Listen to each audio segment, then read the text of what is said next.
प्यारे बच्चों, आप सभी को रक्षाबंधन की हार्दिक शुभकामनाएं।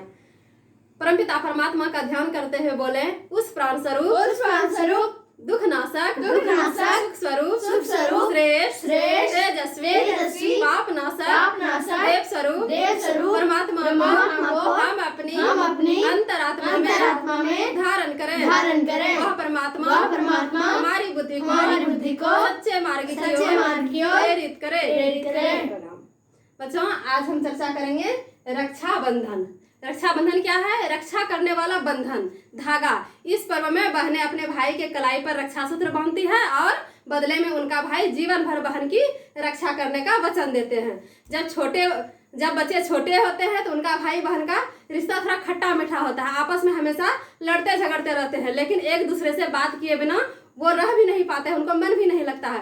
राखी का पर्व उनके जीवन में एक दूसरे का महत्व को समझाता है कि एक दूसरे के बिना दोनों कितने अधूरे हैं। भाई बहन का जो रिश्ता है आपस में हमेशा मनमुटाव होते रहता है, लेकिन जब रक्षाबंधन का दिन आता है तो दोनों एक दूसरे से मिलने के लिए बेचैन होते हैं कि कब हम बहन से मिले। बहन भी चाहती है कि भाई से हम कब मिले और राखी का पर्व धूमधाम से मनाए। आज के दिन पंडित जी भी, जो गुरु जी होते हैं गौ समाज में, वे अपने यजमान को रक्षा सूत्र बांधते हैं जिससे कि उसकी रक्षा हो सके।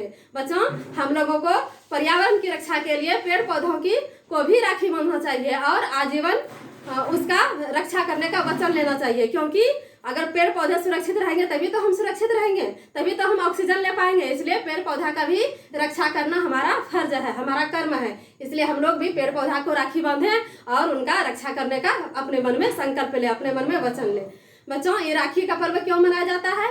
एक कहानी है कि द्वापर युग में जब कृष्ण भगवान का हाथ कट गए थे तो द्रौपदी क्या की थी, अपने साड़ी का पल्लू फाड़ के और कृष्ण भगवान को बांधी थी। और कृष्ण भगवान क्या किए थे, उनको अपना रक्षाबंधन, उस साड़ी के टुकड़े को उन्होंने राखी का रूप दिया और रक्षाबंधन के नाम से वो विख्यात हुआ। और उन्होंने क्या किया, वही साड़ी के पल्लू का सूद समेत जब द्रौपदी का वस्त्र हरण होने लगा, चीर हरण होने लगा, तो सूद समेत उसको वापस कर दिए जिससे कि उसका रक्षा हो सका। बच्चों, इसी तरह रक्षाबंधन क्या होता है कि भाई बहन में एक दूसरे का प्रेम और रक्षा करने का वचन लेते हैं। बच्चों, चित्तौड़ की महारानी कर्णावती के राज्य पर बहादुर शाह का आक्रमण जब हुआ तो महारानी कर्णावती बहुत ही परेशान हो गई, क्योंकि वो उस समय विधवा हो गई थी और उनको समझ में नहीं आ रहा था कि अब हम अपने राज्य का रक्षा कैसे करें। और उनका जो बेटा था वो भी अभी छोटा था और पूरा राज्य को संभालना उनके बस की बात नहीं थी।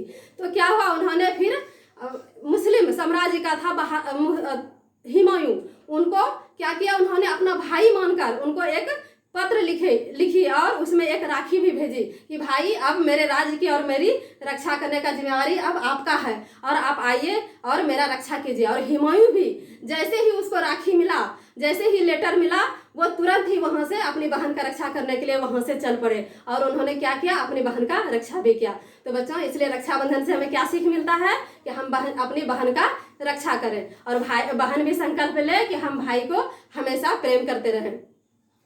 रक्षाबंधन भाई बहन का अगाध प्रेम का पर्व होता है। बहना ने भाई के कलाई पे प्यार बांधा है, प्यार के दो तार से संसार बांधा है, रेशम की डोरी से संसार बांधा है।